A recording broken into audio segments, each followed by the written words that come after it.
compartir hoy. Eh, Lógicamente quiero comenzar agradeciendo al profesor Juan José Iglesias Rodríguez su presencia aquí en Granada, a otros compañeros procedentes de otras universidades que han tenido la sensibilidad de estar con nosotros.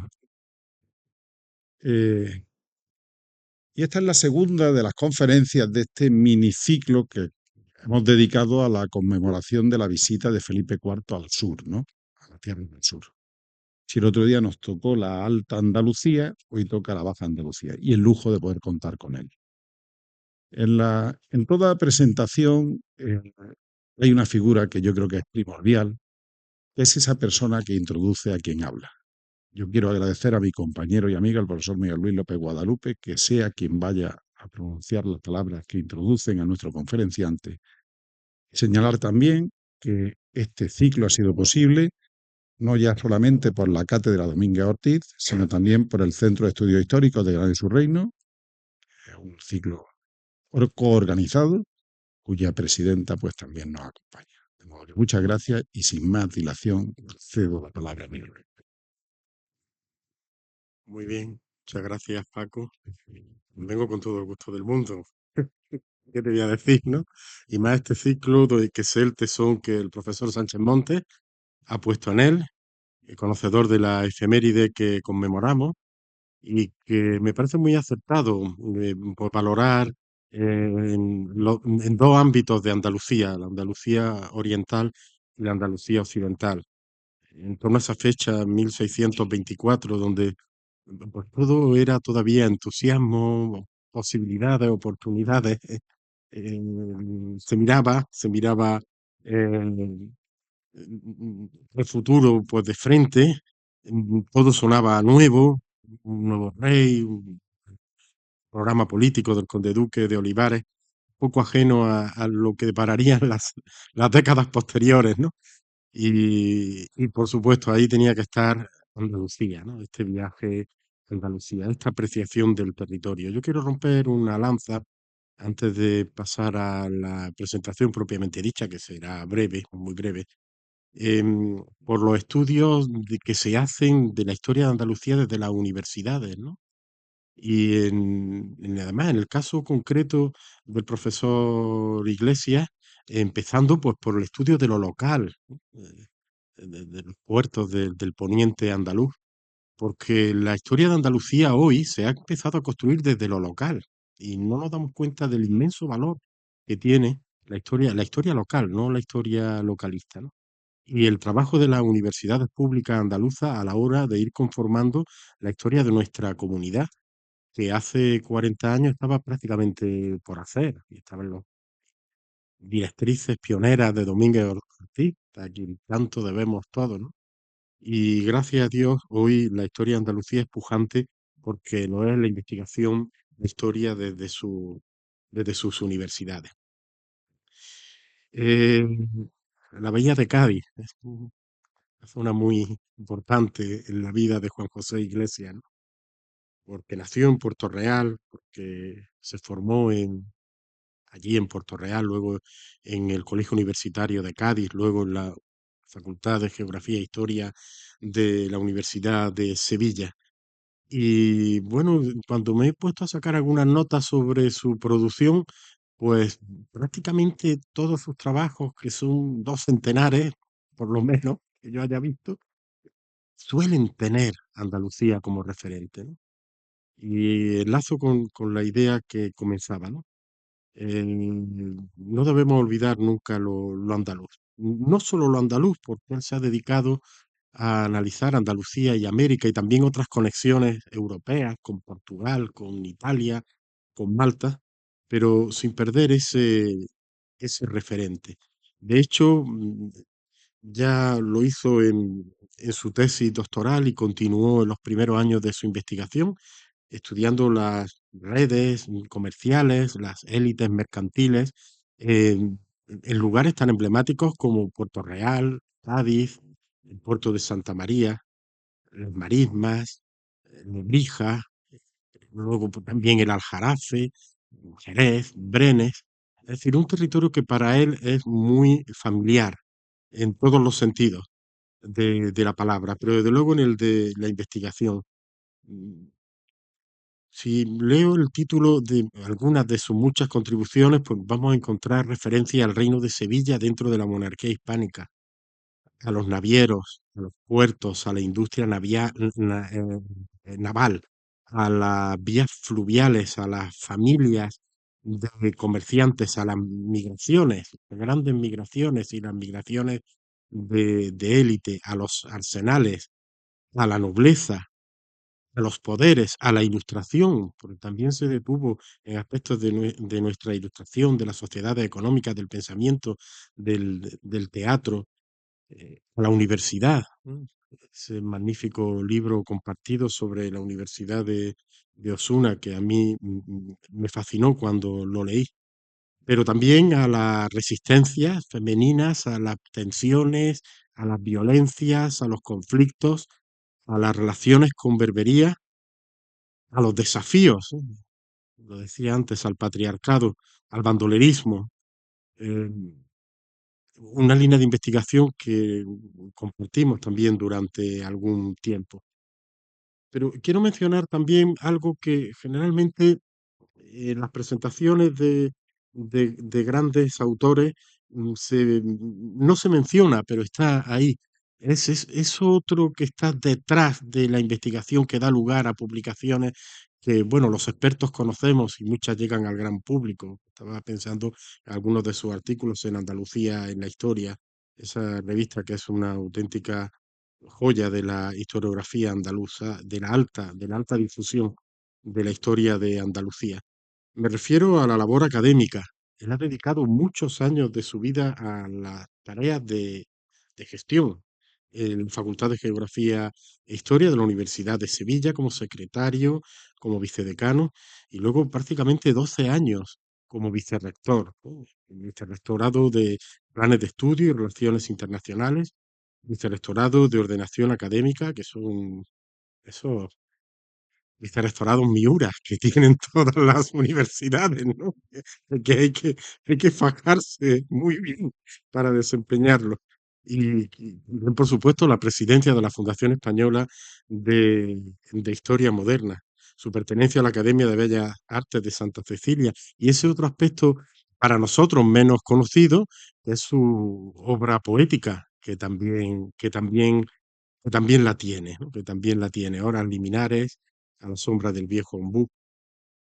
Y luego la gestión de grupos y proyectos de investigación, que solo los que nos dedicamos a esto sabemos el tiempo que lleva y las tareas, y en ese sentido él no ha rehuido nunca esta, esta tarea. Fundamentalmente quería mencionar pues el grupo de investigación tan consolidado de la Universidad de Sevilla desde el año 1991, el de Sevilla y las Indias, donde entraban también las redes comerciales y los aspectos económicos que él ha desarrollado de la carrera de India. Pero bueno, la encrucijada de mundos en torno a la primera globalización, la construcción del nuevo mundo, Andalucía en el mundo atlántico, casas, economía doméstica, son referencias breves a proyectos de investigación de distintas administraciones públicas que ha dirigido magistralmente el profesor Iglesias Rodríguez, como hace en la actualidad con el universo humano de la carrera de Indias. O la dirección de tesis doctorales, que es otro de las tareas que, bueno, pues luego cuando ya se terminan y se convierten en libros publicados, a veces no, pues lógicamente queda el nombre del autor, pero detrás del trabajo del autor está también el director, ¿no? Tesis sobre el perdón y la violencia, sobre la venta de Alcalá de Guadaira, la guerra de 1655-60, la pérdida de Jamaica, soldados en la carrera de Indias, capellanías en la Sevilla del siglo XVII, linajes, vínculos de bienes y conflictividad, de los negocios a la política, historia de Cádiz, solo el magisterio contrastado durante décadas permite la dirección de estas obras y otras tesis que ha dirigido. Y luego su participación en manuales de historia moderna, universal, y de historia moderna de España, como el de Historia 16, en fin, capítulos, desde luego, de las bases materiales, pero también de reforma, contrarreforma. En fin, son aspectos que quería subrayar. em, en una concepción muy dinámica de la historia, donde, como ha ido ocurriendo con la historiografía modernista en las últimas décadas, ha ido pasando del estudio de lo estructural, del sustrato, al estudio de lo humano y del discurso, ¿no? Ha sido una evolución lógica de nuestra historiografía y que él ha aplicado generalmente a este suroeste de Andalucía o este suroeste español, y, y que, bueno, pues nos lo ha ofrecido en una quincena de monografías, muchas de ellas de gran interés que no voy a mencionar. En este tipo de presentaciones, pues lo primero que se le viene a uno a la cabeza y lo que me pasó a mí, bueno, ¿y cómo entablamos relación el profesor Juan José Iglesias y yo, ¿no? ¿Cuáles han sido esos momentos compartidos? Que tiene mucho que ver con las ideas que he querido expresar, ¿no? Bueno, comenzamos en colaboración con aquel proyecto, Realidades Conflictivas, que en realidad, pues yo me cayó la responsabilidad del proyecto de una forma inesperada y tuve un gran apoyo en Juan José, que lideraba la rama sevillana o la rama occidental, andaluza occidental, de este proyecto de excelencia de la Junta de Andalucía, del que guardamos tan buenos recuerdos, de que salió una monografía, de varias reuniones allí muchísimas, aquí también. Luego, hemos coincidido en tribunales, recuerdo uno sobre, además, alguna obra literaria de la Sevilla del Siglo de Oro. Y luego cayó en mis manos el, el libro La toga y el pergamino, que escribió junto con Francisco Ledesma, relativo a la Universidad de Osuna. Porque además, aparte de todos sus estudios de temática comercial, élites y demás, bueno, tiene páginas preciosas, riquísimas, bueno, que no exentas de su morbo. Recientemente, en Vidas de Peladas, pues, algún caso de bestialidad, y en este caso de Osuna, pues el tráfico de títulos universitarios, ¿no? Que también, y falsificaciones y cosas de este tipo, que también lo hubo en aquella Andalucía del siglo de oro. Luego, cómo no, coincidimos varias veces en reuniones científicas de la Fundación Española de Historia Moderna, que han tenido la capacidad de integrar a todo el modernismo español. Nunca ponderaremos el valor que tiene la Fundación en sus reuniones científicas, las que llamamos senior, y también más recientemente en las citas para los jóvenes investigadores. Desde luego, aquella reunión científica de Sevilla de 2014 fue memorable. Tuvimos también ocasión de participar. Y luego, más recientemente, como continuidad al esfuerzo que hizo el profesor Francisco Andújar de unirnos en un proyecto para hacer una web de términos y de la historia de Andalucía en la Edad Moderna, la segunda fase de aquel proyecto, que fue Encrucijada de Mundos, Identidad, Imagen y Patrimonio de Andalucía, pues se atrevió a liderarla, y como él dio el paso al frente, pues yo no le pude decir que no como, como corresponsable del proyecto. Yo creo que ha dado frutos muy interesantes y desde luego ha cohesionado mucho a todos los profesores modernistas de nuestra comunidad autónoma. Y la última colaboración, pues tuvo bien participar en el libro Vidas de Peladas, como he dicho antes, con un trabajo, un libro que acometimos desde nuestro departamento, desde el proyecto de investigación, pero en realidad desde el departamento, para homenajear a nuestra compañera Inmaculada Arias de Saavedra, con ocasión de su jubilación, y del que no solo participó con uno de los trabajos de este volumen, sino que incluso, pues, vino a Granada, se desplazó hasta aquí para la presentación que tuvimos en el Hospital Real.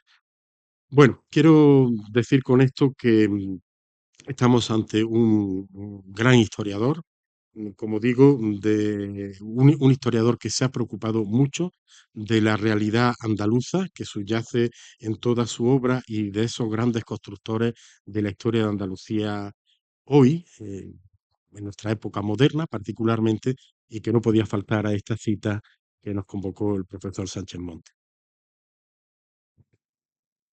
Bueno, muchas gracias, Miguel. Como viene siendo habitual, a la finalización de la intervención del profesor Iglesias abriremos un coloquio. Nosotros nos vamos a bajar de la mesa para facilitar, por una cuestión operativa, que vean las imágenes sin estorbo. Esto no significa dejarlo solo, goza de todo el calor nuestro, es decir, sabe que estamos con él y muchísimas gracias. De nada quisiera agradecer a la Cátedra Don Miguel Ortiz, a la Universidad de Granada y muy especialmente a mi querido compañero y amigo Chico Sánchez Monte la invitación a participar en este ciclo y a pronunciar esta conferencia. Pensar que me siento sumamente honrado, también algo abrumado, ¿no? por intervenir en una cátedra tan prestigiosa por lo que han pasado tan importantes conferenciantes. Asimismo, quiero agradecer a también compañero y amigo el Luis López Guadalupe su amable, más que amable y cariñosa presentación.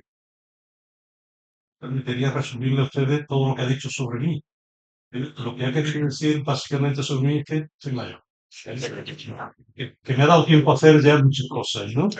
Básicamente se trata de eso. Básicamente se trata de eso.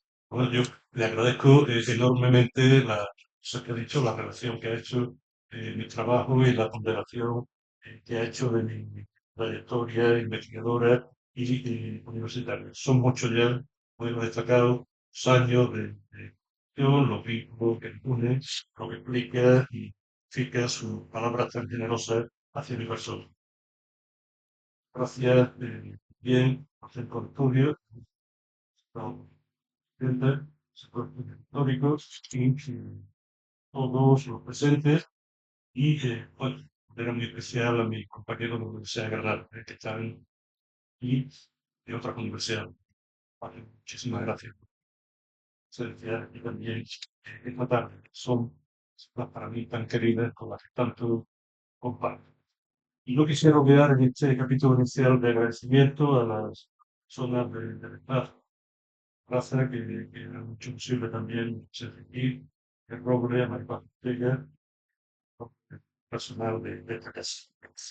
Pero pasando ya al tema de la conferencia, debo comenzar declarando paladinamente que mi intervención aquí hoy se debe en exclusiva a la gentileza Sol Sánchez Monte. No hay otra razón. Soy especialista en esta temática. Tipo Sánchez Monte y yo compartimos muchas cosas, compartimos edad, mismo dedicación, pasión por la historia, creo que hasta una parecida visión del mundo y ambos incluso hemos sido, que se ha dicho, rectores de nuestras respectivas universidades de Granada y Sevilla. Sin embargo, es él, yo, quien sabe de esto. Es él, y no yo, quien es realmente especialista en la temática de este ciclo. Su libro, El viaje de Felipe IV a Andalucía en 1624, Tiempo de recursos y consolidación de lealtades, junto con otros trabajos que también ha publicado sobre este mismo tema, constituye un auténtico referente en la materia por el exhaustivo análisis que realiza de las causas, desarrollo y el resultado de aquel periplo real y por tierras andaluzas. La conferencia de hoy, por tanto, será en alto grado, yo diría en muy alto grado, tributaria, una obra de Tito Sánchez Monte, ejemplar por tantos motivos. Sea, considero un deber de justicia, también como reconocimiento entrañable y sincero al compañero y como tributo de admiración a su buen hacer, sus excelentes dotes como historiador y a su compromiso universitario. Destacados historiadores como John Elliot o el propio Francisco Sánchez Monte han puesto de relieve el contexto singular que tuvo lugar el viaje de Felipe IV a Andalucía. Sido porque el propio Francisco Sánchez Monte ya lo habrá explicado en su conferencia de la semana pasada en este mismo ciclo. No me voy a detener excesivamente en esta cuestión, sin embargo es esencial y por lo tanto algo tendré que decir.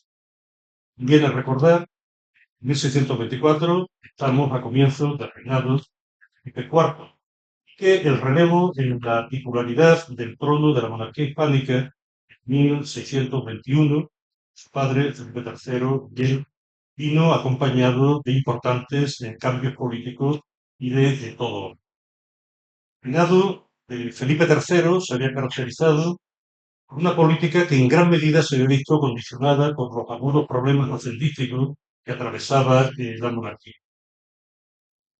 Es bien conocido, el hombre fuerte de aquel momento fue Duque de Lerma, primero de la serie de los validos españoles del siglo VII, quien protagonizó un gobierno corrupto y, por otra parte, una política de pacificación de los frentes exteriores de la monarquía, cuyas consecuencias erosionaron la posición de esta potencia militar temida y respetada en Europa. El tiempo del Quijote, Pierre Vilar fecha entre 1598 y 1620 la crisis del poderío y de la conciencia de los españoles. Política, crisis de la conciencia, irían pues de la mano, señalando un giro decisivo en la trayectoria histórica de España entre el expansivo siglo XVI y la crítica centuria del XVII. Este corte temporal situaría la primera edición de la obra inmortal de Cervantes. Se trata, sin embargo, de un tema en el que haya un absoluto consenso ni de un asunto fácil de dilucidar. La historiografía especializada ha debatido, sigue debatiendo sobre la realidad, el alcance y el encuadre cronológico de la crisis. Una tendencia actual reivindica incluso que el auténtico sentido histórico de los reinados, de los antaños llamados propiamente Austrias menores, hay que interpretarlo desprendiéndose del estigma de la decadencia. Sin embargo, no deja por ello de ser cierto que algo importante haya cambiado. Felipe III conservó la hegemonía española consolidada por sus predecesores en el trono, pero durante su reinado la monarquía hispánica comenzó a mostrar algunos signos de debilidad que podían hacer concebir temores fundados sobre su futuro. Lerma se retiró del poder en 1618, la facción aristocrática que encabezaba siguió al frente del gobierno. El propio hijo, el duque de Uceda, se erigió como el nuevo valido. Sin embargo, un nuevo grupo, el de los reputacionistas, críticos con la llamada quietud de Lerma y partidario de restaurar el poderío y el prestigio internacional de la monarquía, conspiraba en las sombras para hacerse con las riendas de la situación.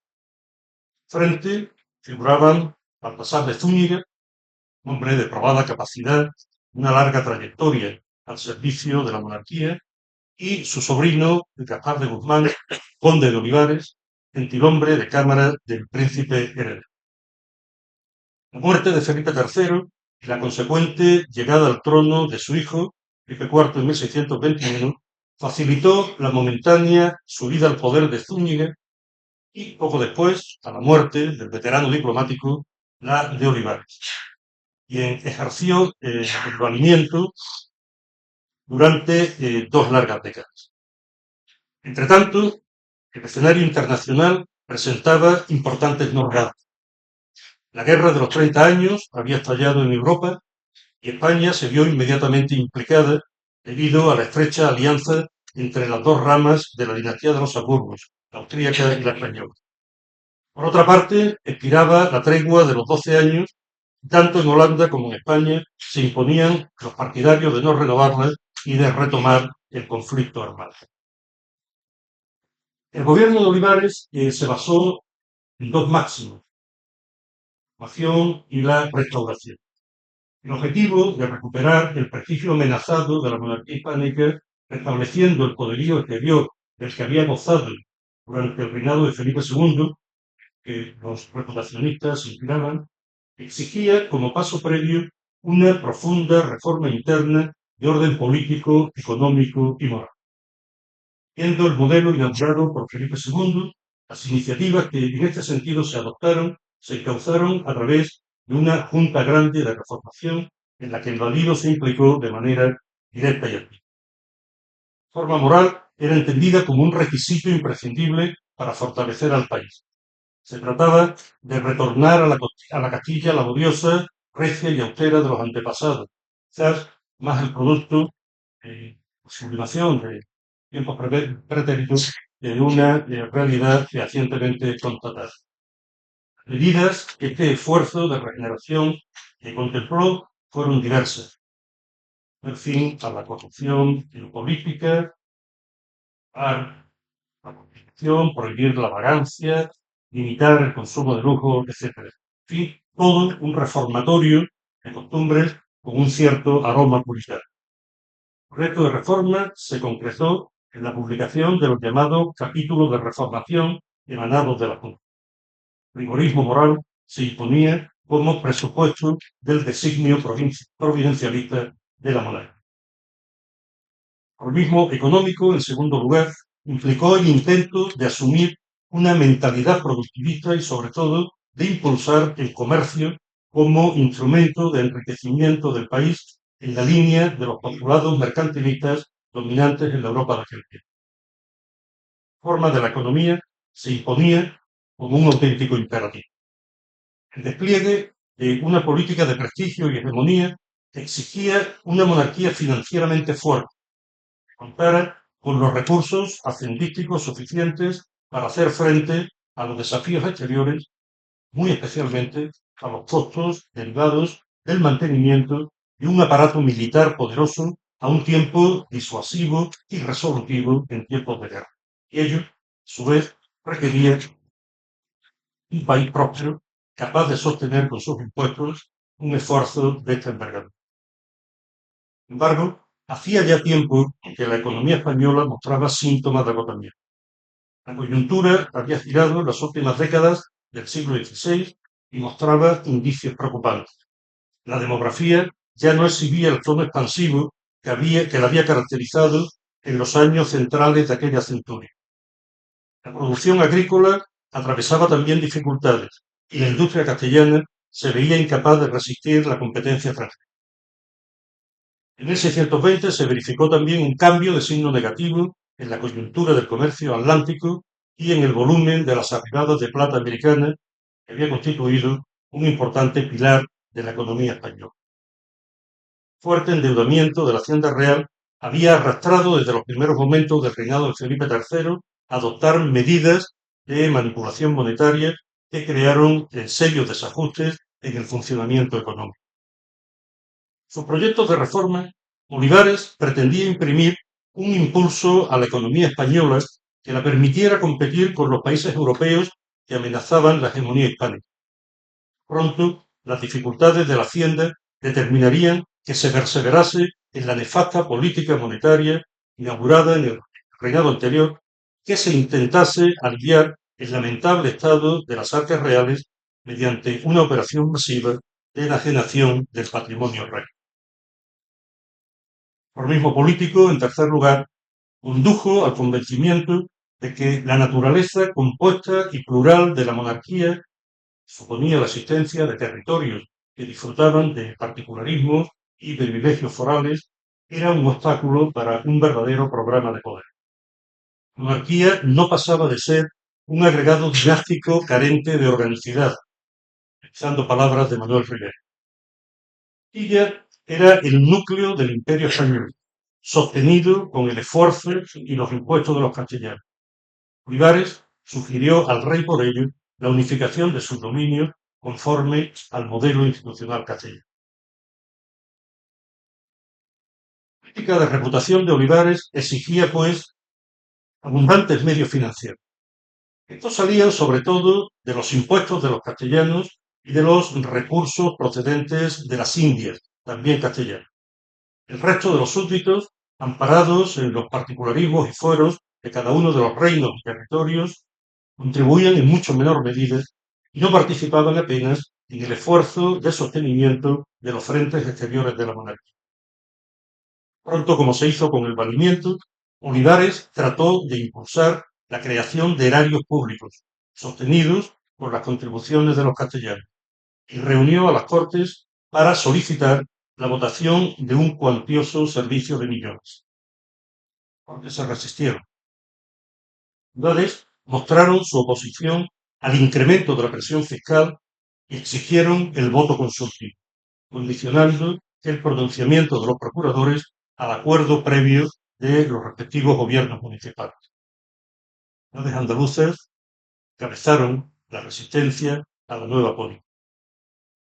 Esta es, quizás, la principal causa del viaje de Felipe IV a Andalucía: persuadir a las ciudades con votos y cortes, es decir, las capitales de los 4 reinos meridionales, mediante su propia presencia física, para que accedieran a las pretensiones de la monarquía. Recaudar fondos para la Hacienda Real estuvo en el trasfondo del itinerario del monarca por el sur. Existieron también otras razones.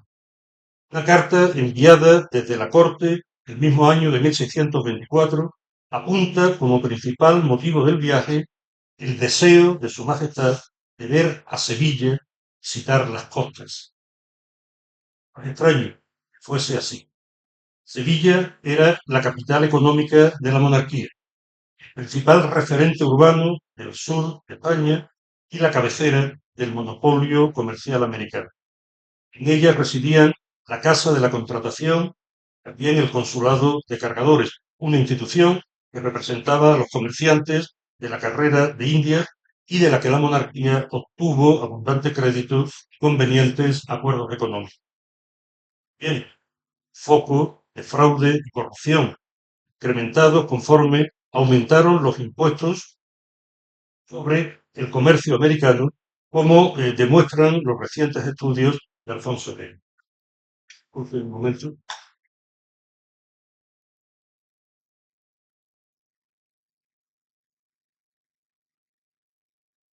Por su parte, el litoral atlántico andaluz y el estrecho de Gibraltar cobraban una importancia creciente en la estrategia de la monarquía. La reanudación de la guerra con Holanda en 1621, la rivalidad con Inglaterra, en consecuencia se hicieron patentes con el asalto anglo-holandés de Cádiz en 1596, un episodio que haría de repetirse en 1625, los planes de expansión por el norte de África y la política de reactivación comercial y rearme naval de Olivares aconsejaban al monarca y a su gobierno ocuparse seriamente del litoral andaluz. El viaje fue la ocasión para la manifestación de la persona real en Andalucía. Como acertadamente indica Sánchez Montes, se trataba de un tiempo de búsqueda de recursos, pero también de consolidación de lealtades. Lealtad de la poderosa aristocracia del sur, de las potentes oligarquías urbanas que gobernaban las ciudades. También la adhesión de los súbditos en general al nuevo monarca y a las políticas que marcaban los nuevos tiempos. También fue la ocasión, a la inversa, de la exhibición de la nobleza señorial andaluza ante el monarca y la del poder del valido frente a él. Olivares no dejaba de ser un aristócrata de segunda fila entre los magnates andaluces, un segundón de la más poderosa casa andaluza, duque de Medina Sidonia. El viaje era una oportunidad para reafirmar y exhibir su posición en la tierra de donde procedía su linaje, donde radicaban sus señoríos y donde su capacidad de control político resultaba más necesaria. Imagen corresponde al Palacio de los Condes de Olivares en Villa de Olivares. Trataba, por tanto, de un reajuste de posiciones en la que la exhibición del poder económico, político y social resultaba fundamental para todas las partes, pero en la que la aparición del valido como el gran mediador y administrador de la gracia y el patronazgo regios resultaba de un gran valor político para aquel. La manusía del monarca venía acompañada así de la epifanía del valor. Alardes del marqués del Carpio, duque de Arcos, sobre todo el duque de Leña-Sidonia, tuvieron su contrapunto de este modo en la consolidación del poder de Olivares.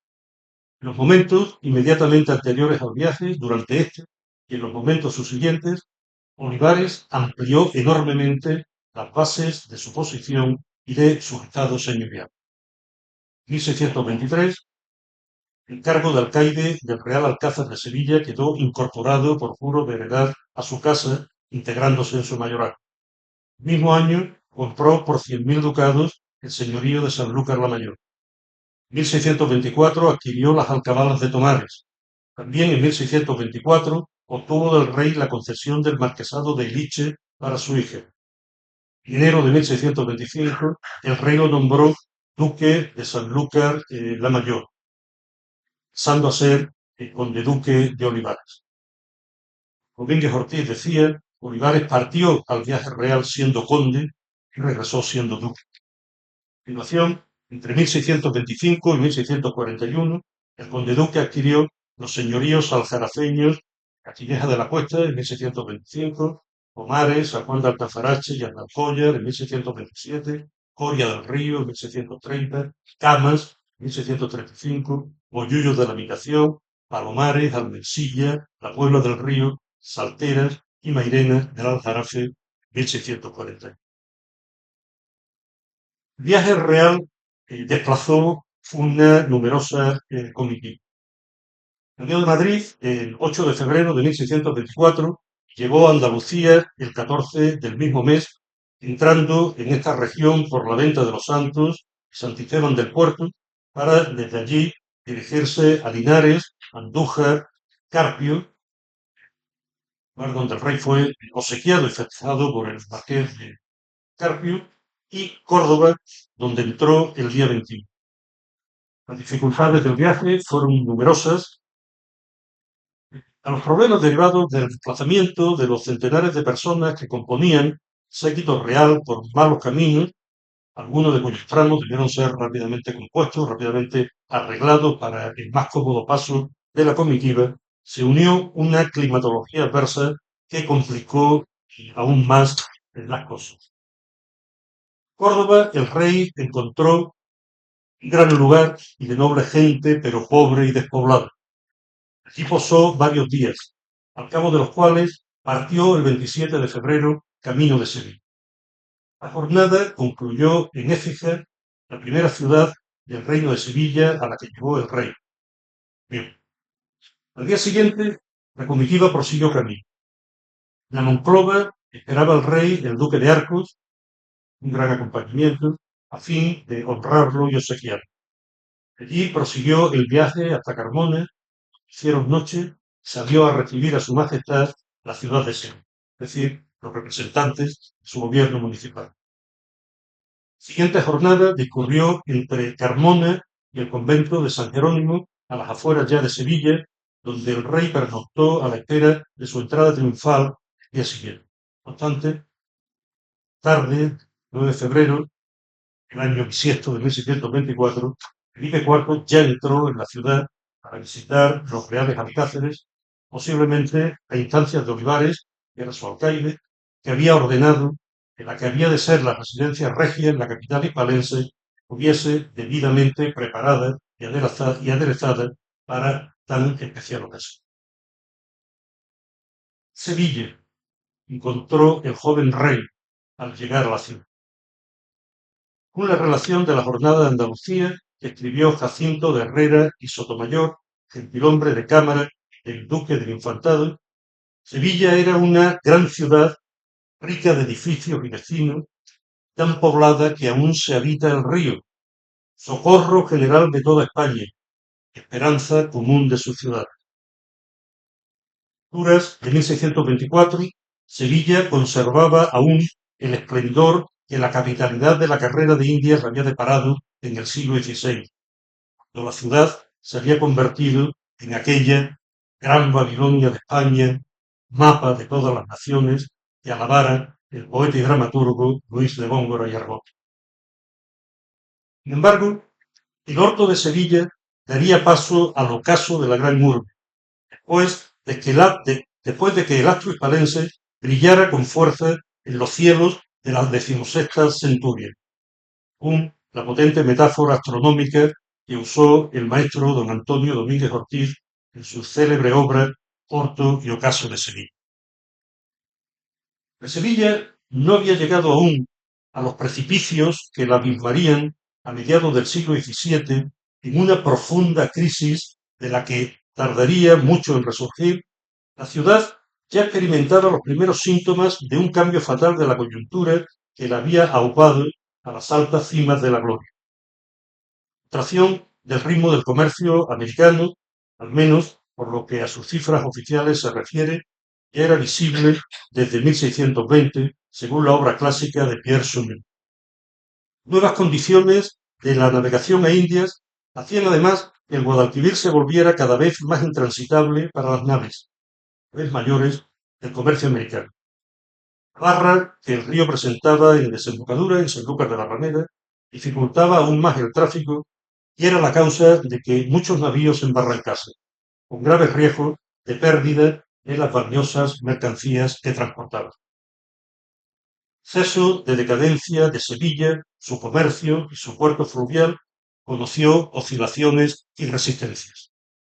Testimonios de los viajeros del siglo XVII que pasaron por la ciudad alternan visiones optimistas con otras más desalentadoras.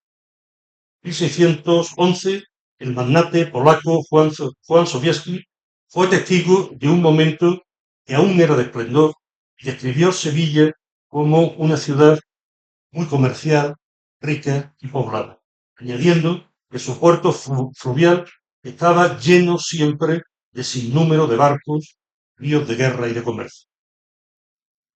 Vista de la ciudad en el siglo XVII que la Fundación Focus conserva en el Hospital de los Venerables, refleja también una Sevilla concurrida de gente y embarcaciones surtas en el río, al igual que un conocido grabado holandés de 1617 que lleva por título la ya por entonces clásica sentencia "No ha visto Sevilla, no ha visto maravilla", leyenda que alude a las riquezas de las Indias y a los grandes tesoros del Perú traídos en las flotas de la mar.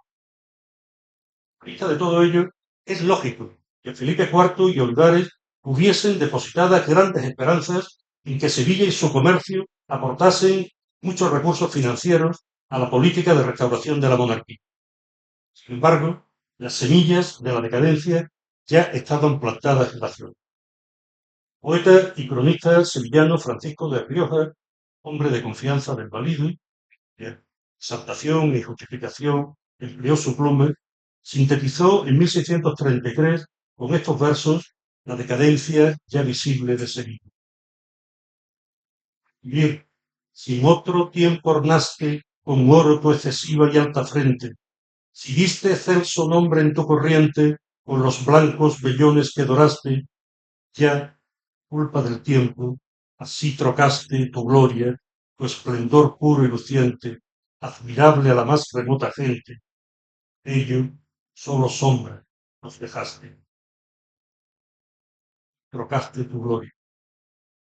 Palabras de Francisco de Rioja que sirvieron a José Manuel Díaz Blanco para dar título a su obra sobre la guerra y el comercio colonial en la España del siglo XVII, encierran en sí la mirada dolorida sobre una ciudad de cuyo antaño esplendor empezaban a quedar solo sombras, morideros del tiempo, todo lo consume. Sin embargo, Sevilla esplendía a la llegada del rey Felipe IV. El asistente de la ciudad, don Fernando Ramírez Fariñas, mandó empedrar y limpiar todo el lugar. Las calles estuvieron curiosamente aderezadas y más limpias que han estado en muchos años, según un testimonio coetáneo. Estaba la ciudad muy rebozada y vistosa de gente y aliños, según otro. Otro más insistía en el aspecto y el ambiente que presentaba la ciudad. Jamás ha estado Sevilla tan limpia y bien empedrada, ni tan abastecida de todo género de bastimentos, ni con la venida de flotas ni galeones tan alborotada y alentada la gente de la ciudad. La entrada triunfal del monarca tuvo lugar en la tarde del 1 de marzo, con gran aparato y demostraciones públicas de regocijo. El rey fue recibido con salvas de artillería y mosquetería, música y repique general de campanas. A lo largo del recorrido se apostaron diversas compañías de milicias, gallardamente dispuestas, mientras el pueblo vitoreaba de continuo a su majestad. Sevilla se volcó como para recibir al mayor monarca de la tierra, según el testimonio del licenciado Franco. La comitiva entró por la puerta de la Macarena, al norte de la ciudad, para posteriormente seguir por la calle Real, la plaza del Pumarejo, los Basilios, actual calle Relator, la Alameda de Hércules, el barrio del Duque, la calle de la Sierpe, la plaza de San Francisco, la calle Génova, las Gradas y el Arquillo de San Miguel, y llegar finalmente al Alcázar, que era la residencia real. La estancia en Sevilla se prolongó casi 2 semanas, 13 de marzo.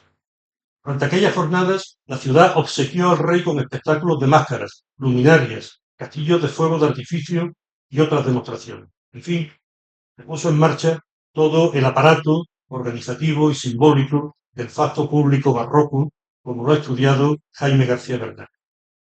El rey fue cumplimentado por los 2 cabildos, secular y eclesiástico, así como por los tribunales de la ciudad. Esta ofreció un donativo de 30.000 escudos de oro y, tras diversos tiras y aflojas, acordó votar el servicio solicitado por el rey a las Cortes. Las reticencias hacia el impuesto quedaron, sin embargo, de manifiesto en unas coplillas satíricas que corrieron por la ciudad, que decían de esta manera: «Sacra y real majestad, ¿a qué venís? ¿A ver la primera ciudad del mundo por 1000 razones?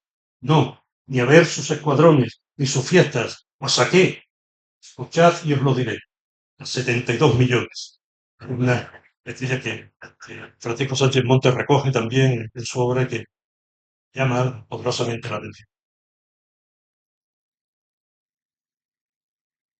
Además, Felipe IV concedió audiencia, fue a la catedral, subió a la Giralda, visitó los principales conventos, entre ellos el monasterio de la Cartuja, asistió a la pesca del río y paseó en una vistosa falúa, no esta, que es la de Carlos II, pero parecida, una vistosa falúa costeada por la ciudad, la cual lució ricamente aderezada y dorada toda, con vistosos faroles y cubiertas, muchos gallardetes de tela de oro carmesí, y en el real de ellos, de una parte bordadas las armas reales, la otra, el patrón de España, Santiago, caballo. Concluida la estancia en Sevilla, la comitiva regia partió hacia Doñana. Se dirigió, en primer lugar, bajando el río y luego por tierra, al palacio del Lomo del Grullo, de propiedad real, y del que era también alcaide y cazador mayor el conde de Olivares. Allí lo cumplimentó el conde de Niebla, que venía en representación de su padre, duque de Medina-Sidonia, acompañado del marqués de Ayamonte y otras personas principales. Al día siguiente, el rey entró en los dominios del duque, visitando la ermita de las Rocinas, hoy día del Rocío, y siendo desde ese momento huésped de aquel, del duque. La estancia real en Doñana ha quedado para los anales de aquel viaje y de aquel reinado. Factuoso recibimiento ofrecido por el duque de Medina-Sidonia, Manuel Alonso Pérez de Guzmán, rey, excedió todos los límites de lo imaginable, incurriendo en la más pura exageración barroca. Don Manuel Alonso no pudo estar presente personalmente, ya que se vio aquejado por una enfermedad que lo dejó postrado en su palacio de Sanlúcar de Barrameda. Así pues, tuvo que ser su hijo, don Gaspar Alonso Pérez de Guzmán, conde de Niebla, quien oficiara como anfitrión. A la vista de los factos preparados y de las atenciones prodigadas al rey y a sus acompañantes, nada haría pensar que menos de 2 décadas más tarde, Gaspar Alonso, ya como noveno duque de Medina-Sidonia, protagonizaría una famosa conspiración en Andalucía contra la monarquía. Por el momento, la casa de Medina-Sidonia se volcó en demostrar su poderío al rey con ocasión de la visita real a sus dominios. Y no solo al rey, también al valido, conde de Olivares, mismo perteneciente al linaje de los Guzmanes. Se trató de toda una exhibición de liberalidad y poder económico que dejó exhaustas las arcas señoriales del duque. Tales fueron los dispendios en que incurrió para tratar de agradar y de impresionar al rey y a su privado. Se trataba no sólo de exhibir músculo ante el monarca, sino también de demostrarle lealtad. Yerno del duque de Lerma, Medina Sidonia había mantenido conexiones familiares con el régimen anterior. Palabras nuevamente de Francisco Sánchez Montes: el recibimiento del duque fue una forma inmejorable de expresar la unión y la cooperación de la aristocracia con el monarca. Medina Sidonia, desde luego, iba mucho en ello, porque el funcionamiento de la carrera de Indias dependía en gran medida de decisiones políticas, y su ciudad de Sanlúcar de Barrameda era una pieza clave de aquella maquinaria de la que el duque sacaba jugosos beneficios, tanto de las actividades legales como de otras más irregulares. El duque de Medina Sidonia mandó levantar en Doñana una auténtica ciudad efímera para alojar al monarca y a la comitiva real. Lo hizo contra el reloj, sin reparar en medios ni en gastos. Organizó un fastuoso banquete para miles de invitados y abasteció abundantemente a sus numerosos huéspedes durante los 4 días de su estancia. Organizó espectáculos de fuegos, juegos de toros y representaciones de comedias para divertir al rey y a sus acompañantes.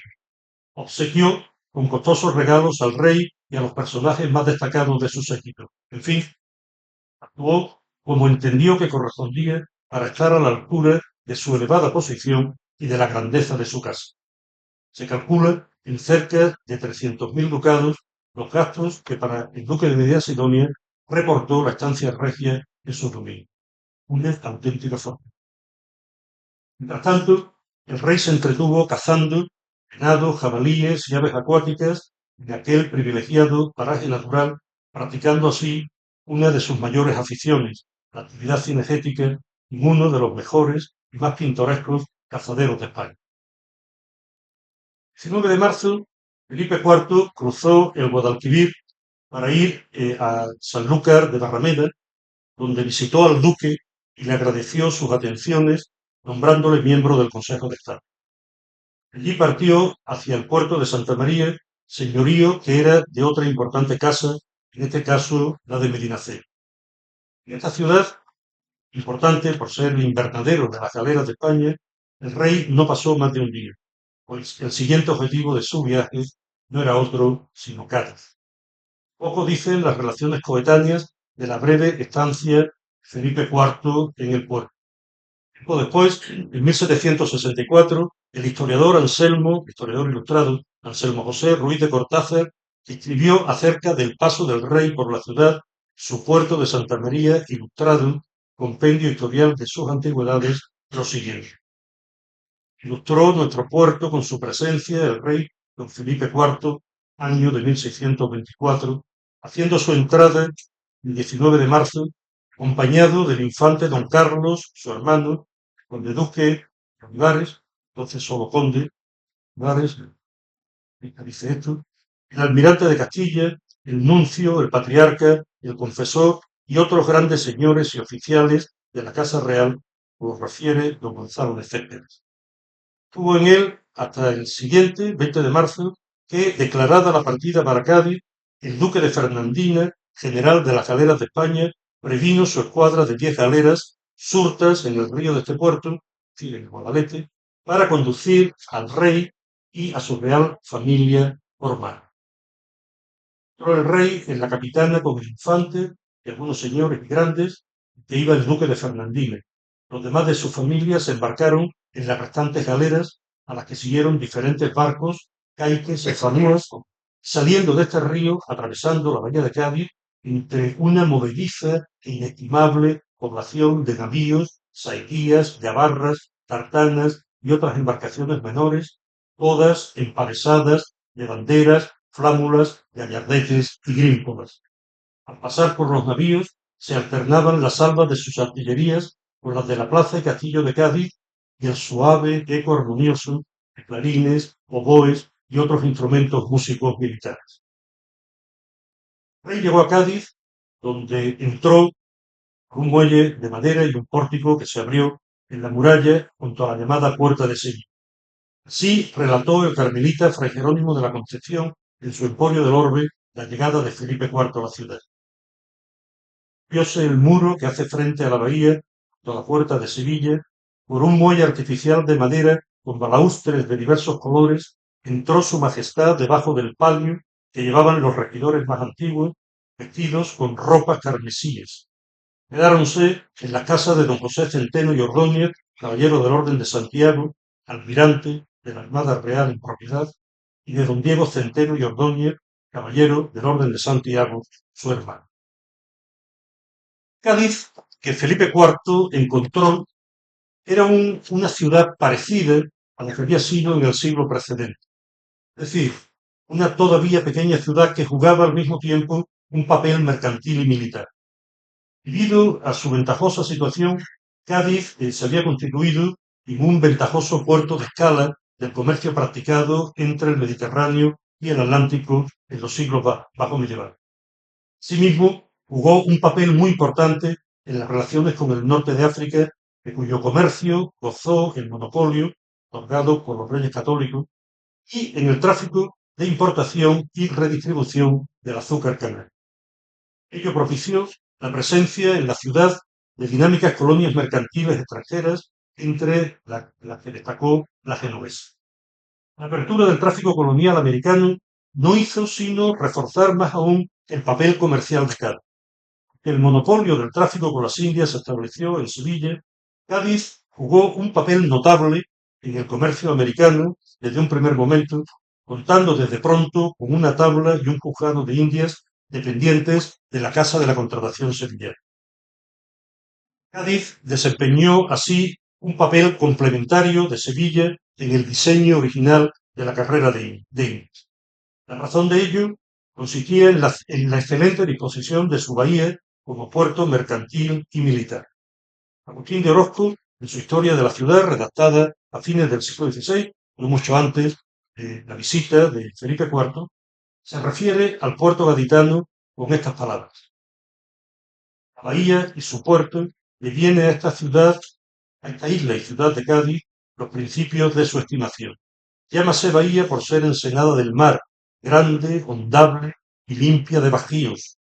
Siempre fue estimado por uno de los mejores puertos que se conocían en el mundo, por su gran circuito, hondura y seguridad, porque cualesquier navíos, por grandes que sean, entran y salen en ella sin riesgo el minguante y el creciente del mar. Grande armada que sea, es capaz la bahía de tenerla en sí, aunque pase de más de 2000 bajeles grandes. Algo exagerado, pero muy ilustrado. De hecho, la visita de Felipe IV coincidió con la salida de los galeones de tierra firme. Una parte de estos, así como de la flota de Nueva España, se cargaba en la bahía de Cádiz, donde también se bastimentaban las flotas. Tenemos de nuevo la palabra Agustín de Orozco. Pueden cargarse en esta bahía 16 y más naos para la flota de Nueva España, de las mayores y mejores que en ella van. Para las provincias del Perú cargan de 4 a 6. Su mayor carga de unas y otras es de vinos de esta isla, de Jerez, de Puerto Real, Chiclana y Puerto de Santa María, en cantidad de 4 a 5.000 pipas de 28 arrobas cada uno. Las noticias del erudito gaditano se complementan con otros testimonios. Por ejemplo, el Cabildo Municipal de 20 de marzo de 1597 aludía a la presencia en Cádiz de muchos cargadores para la flota de Nueva España, que asimismo los hay de la de Jerez y del puerto de Santa María, de los vinos, de su conserva, que lo suelen cargar en aquella bahía. Todo ello operó un cambio progresivo en Cádiz. La crecía. Cada vez más empezaba a mostrarse como una alternativa portuaria preferible al eje fluvial Sevilla-Sanlúcar de Barrameda, que presentaba crecientes problemas técnicos para la navegación de los navíos de la carrera de Indias. Impulso de la actividad mercantil, la ciudad desbordó los estrechos límites que marcaban sus muros medievales y se derramó por arrabales que prosperaban a un lado y otro de su núcleo urbano original. Sin embargo, aún no había sonado su hora definitiva. Comienzos del siglo XVII, en vísperas de la visita de Felipe IV, su vecindario no sobrepasaba los 7.000 habitantes, aunque el número de sus visitantes esporádicos hacía que fuese una ciudad más populosa que lo que reflejan las cifras oficiales de vecinos. A pesar de las magníficas condiciones de su puerto, Cádiz planteaba un problema evidente de inseguridad, debido a lo expuesto de su posición y a la ausencia, por el momento, de defensa suficiente. El problema había quedado claramente de manifiesto con ocasión del asalto anglo-holandés de 1596, que había dejado arrasada la ciudad, planteándose incluso en el Consejo de Guerra la oportunidad de trasladarla íntegramente a un lugar más seguro de la bahía, el sitio de Matagorda. Sin embargo, esta idea se desechó, imponiéndose en su lugar la de fortificar el recinto urbano, la bahía y el conjunto de la bahía, para ponerlos al abrigo de las intenciones de los enemigos. Un elemento importante de aquel plan era asegurar la bahía interior mediante la construcción de dos fuertes, el de Puntales y el de Santa Cruz de Matagorda, que la defendieran con fuego cruzado de artillería de posibles ataques navales. Ello resultaba muy oportuno, pues en este seno marítimo anclaban los navíos del rey que se reparaban en el Real Carenero, el puente Suazo y también los navíos del comercio. Planes de defensa de Cádiz, cuyo papel estratégico era cada vez más evidente, comenzaron a dar resultados, pues tan solo un año después de la visita de Felipe IV a la ciudad, 1625, un nuevo ataque inglés fue rechazado, constituyendo una celebrada victoria española. Todo ello animó a la ciudad a presentarse como alternativa a Sevilla de cara al comercio colonial. La rivalidad marítima y comercial entre ambas ciudades, como ya pusiera de manifiesto tiempo A Albert Girard, venía de atrás, pero Cádiz se sentía cada vez más en posición de disputar a Sevilla la primacía en el esquema de funcionamiento de la carrera de Inca. Documento conservado en el Archivo General de Simancas, publicado por Francisco Sánchez Montes, es una buena prueba de ello. En él se hace ver que desde varias décadas atrás era constante la pérdida de navíos en la barra de Sanlúcar de Barrameda. En contraposición, se destacaban las ventajas del puerto de Cádiz como surgidero de flotas, lo más seguro cuanto que por aquel entonces se hallaban ya en construcción los dos aludidos fuertes del Puntal y Matagorda. En ellos, el seno interior de la bahía hacía un puerto cerrado, capaz de tener en sí 1.000 navíos, por de gran porte que sean. Estarían muy seguros de tormentas y defendidos. El mismo documento recordaba al rey que todas las veces que su majestad ha querido hacer armada de guerra en el Andalucía, la ha mandado despachar en Cádiz, por las grandes conveniencias que tiene el hacerse allí. Ser puerto suyo, no de señorío. Daz aludía así a las diferencias entre una Sanlúcar de Barrameda señorial y un Cádiz que era de realengo de tiempos de los reyes católicos. También a la importancia creciente de Cádiz como antemural de la monarquía en un tiempo de crecientes rivalidades marítimas por el dominio del océano. Y aquí otra faceta de Cádiz, en este caso como lugar de referencia en la estrategia naval de la monarquía.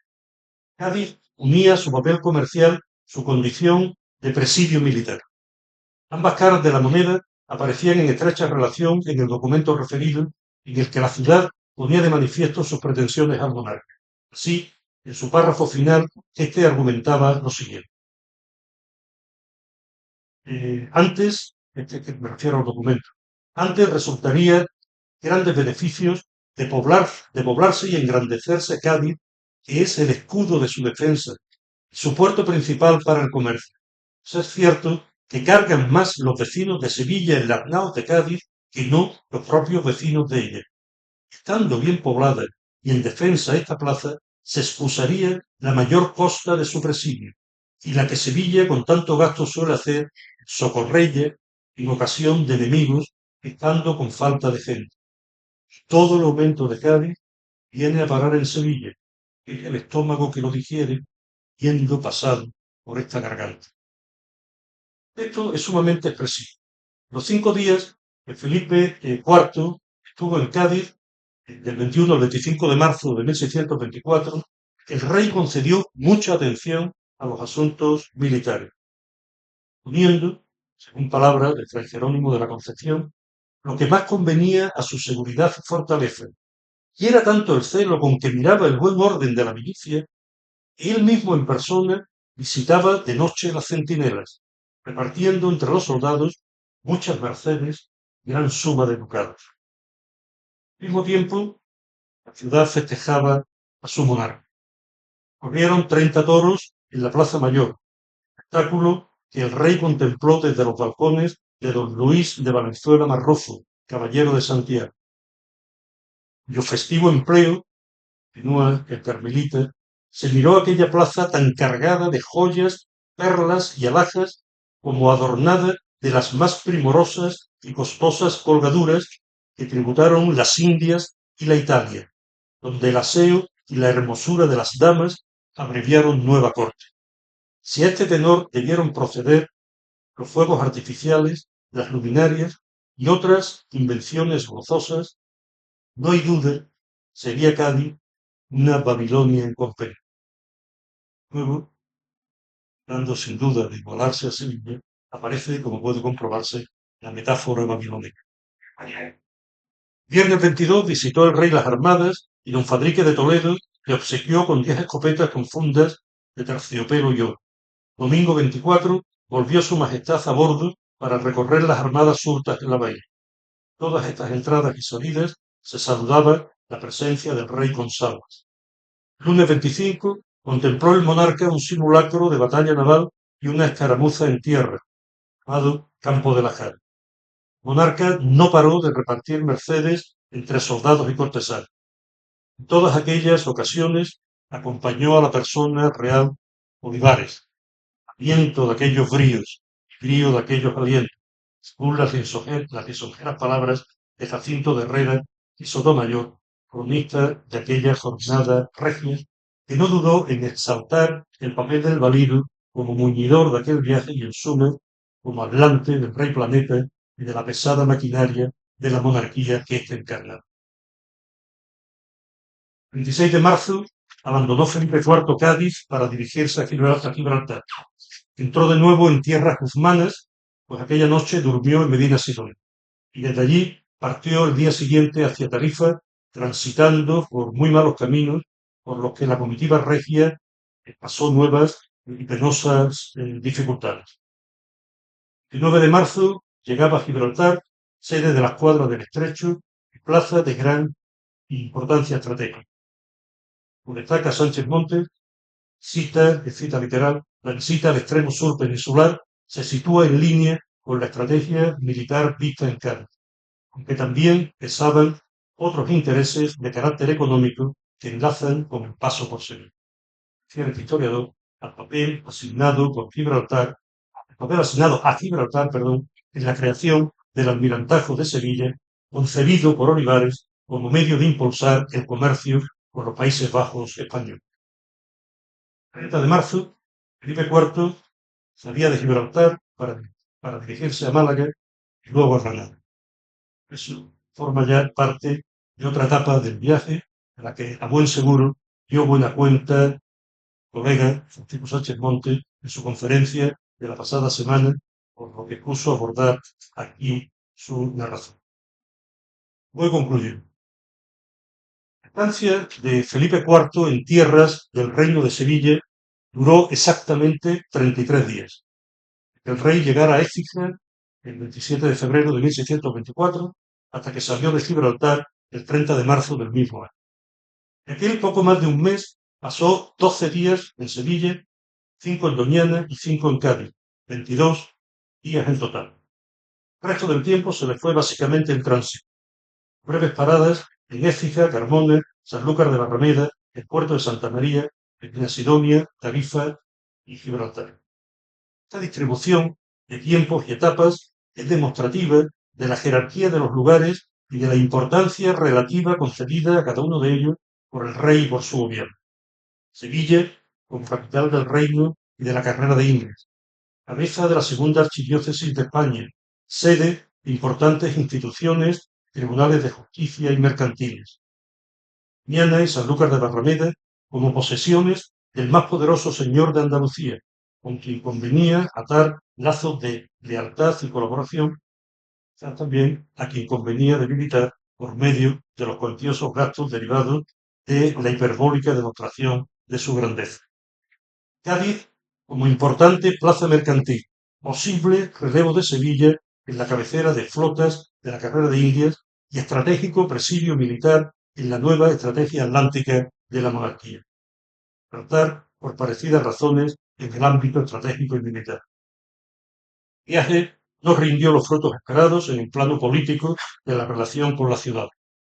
Paso obligado por aquellas que disponían de voto en Cortes, Córdoba, Sevilla, Granada y Jaén, por este orden, no sirvió para vencer sus resistencias a la votación del servicio, a excepción de Sevilla y aún esta dando con no pocas dificultades. Sí, quizás para consolidar lealtades al nuevo y joven monarca y a su valido, un aristócrata andaluz llamado a protagonizar algo más de 2 décadas de la política española y europea de su tiempo.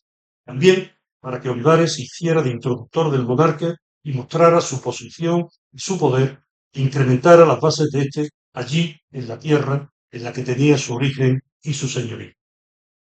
Periplo regio, demostración de poder y autoridad, también sirvió en contrapartida para exhibir el poder de la aristocracia andaluza y de las oligarquías ciudadanas, en un juego de balanceo y reajuste de posiciones de cara a la nueva política y los nuevos tiempos que el monarca y el valido, su valido, personificaron. El vehículo de todo ello fue, como no, el facto público y la ampulosa exageración barroca.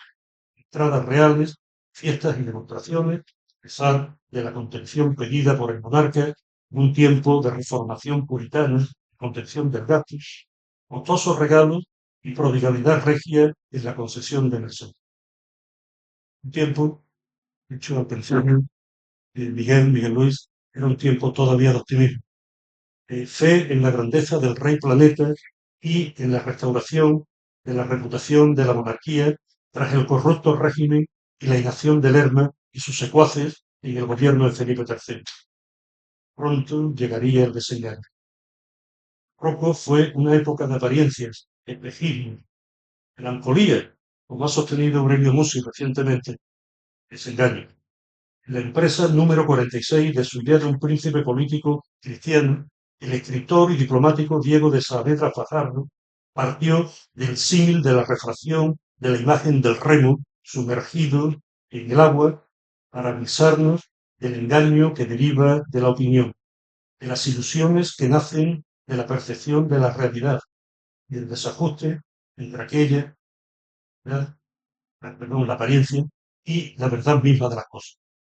El engaño, su contrapartida, el desengaño, son 2 temas muy presentes en la literatura y en la filosofía barroca. Así, en el aforismo número 99 de su oráculo manual y arte de prudencia, Baltasar Gracián contrapuso realidad y apariencia afirmando: cosas no pasan por lo que son, por lo que parecen. Son raros los que miran por dentro, muchos los que se pagan de lo aparente. Preguntarse, al final de esta conferencia, cuánto hubo de realidad, de apariencia, en aquel famoso viaje de Felipe IV a Andalucía, cuarto centenario, ahora conmemorado. Muchas gracias de nuevo a Francisco Sánchez Montes, a la Cátedra Domínguez Ortiz, al Centro de Estudios Históricos, a la Universidad de Granada y, por supuesto, a todos ustedes por su amable atención. Y nada, agradecer magnífica exposición a ambos, pues estuve la semana pasada también y disfruté igual que hoy. Una pregunta muy rápida. Actualmente Andalucía tiene unos 8,5 millones de habitantes aproximadamente. En aquella época, ¿sobre cuántos disponía, bueno, la población y en qué situación sanitaria o tenía la población la capacidad de poder pagar impuestos y a través de su, a ver cómo podría explicarlo? Es decir, el pueblo al que paga los impuestos, esa capacidad monetaria base era suficiente para lo que deseaba la corona o era una entelequia lo que iban a buscar aquí. No solo a través de, buscaban a lo mejor dinero a través de la nobleza, pero quien paga al fin y al cabo es el pueblo, ¿no? Ese pueblo tenía esa capacidad real de, a ver, ¿saben? No sé si saben por dónde quiero ir la pregunta, ¿no? Exactamente. Es decir, actualmente los andaluces pagamos impuestos de forma en la que podemos, en una situación económica más o menos desahogada, como era en el siglo XVII.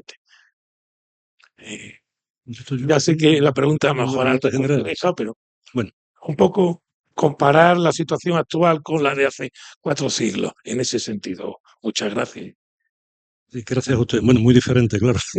Una situación muy diferente. Mire, empezando por el principio, como por el mismo orden que ha preguntado, establecer un número con seguridad de habitantes para Andalucía en aquella época es muy complicado. Es muy difícil porque no hay fuentes fiables a pesar de, bueno, de los esfuerzos que ha hecho la demografía histórica.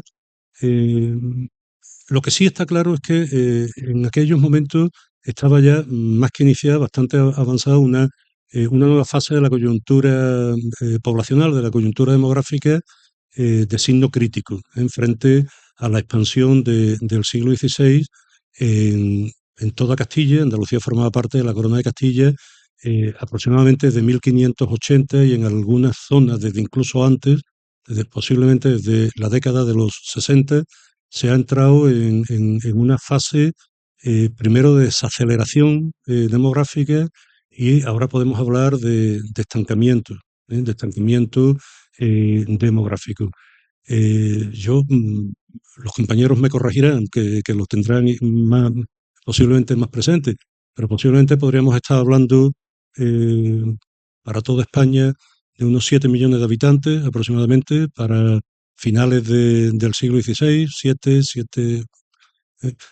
¿Cuánto le correspondía en Andalucía? Pues mire, yo de memoria no lo recuerdo. Habría que repasar, por ejemplo, las cifras del censo de la Corona de Castilla en 1591.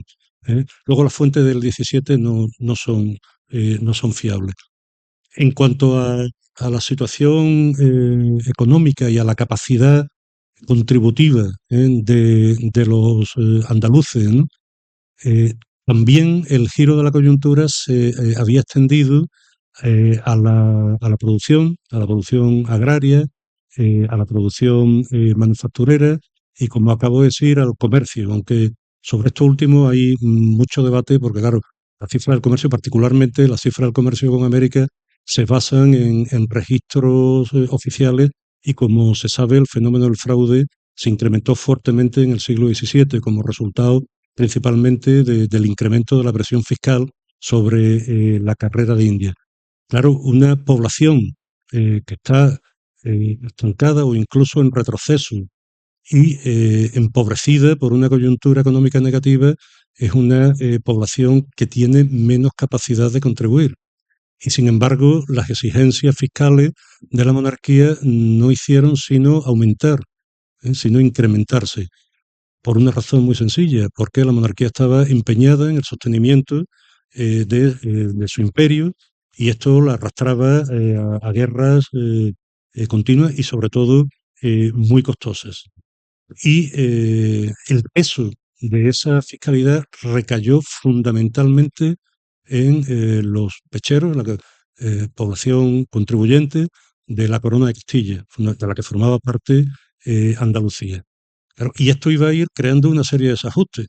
Para empezar, un desajuste clarísimo que venía arrastrándose de mucho tiempo atrás en los balances de la Hacienda Real, que estaba muy endeudada, empeñada, como se decía en aquella época, ¿no?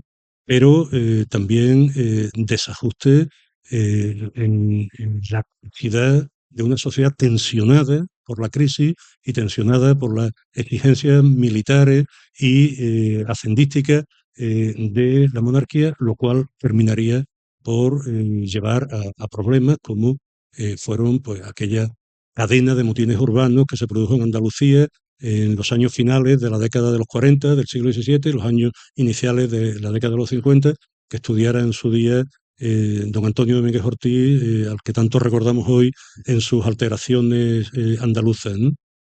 Mm, esta era la realidad, una realidad de empobrecimiento paulatino y de tensionamiento también creciente por esta contradicción entre una situación de abierta crisis y unas exigencias, unas necesidades financieras de la monarquía que se tradujeron en exigencias fiscales y en otro conjunto de medidas también con muchas repercusiones.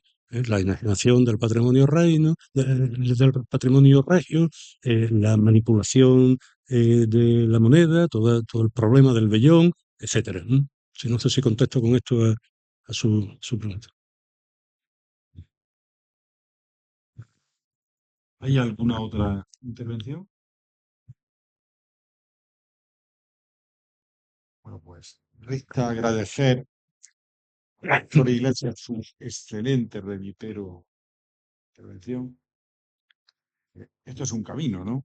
La cátedra va a continuar desarrollando actividades. Intentaremos alcanzar el nivel de hoy, pero mantenerlo.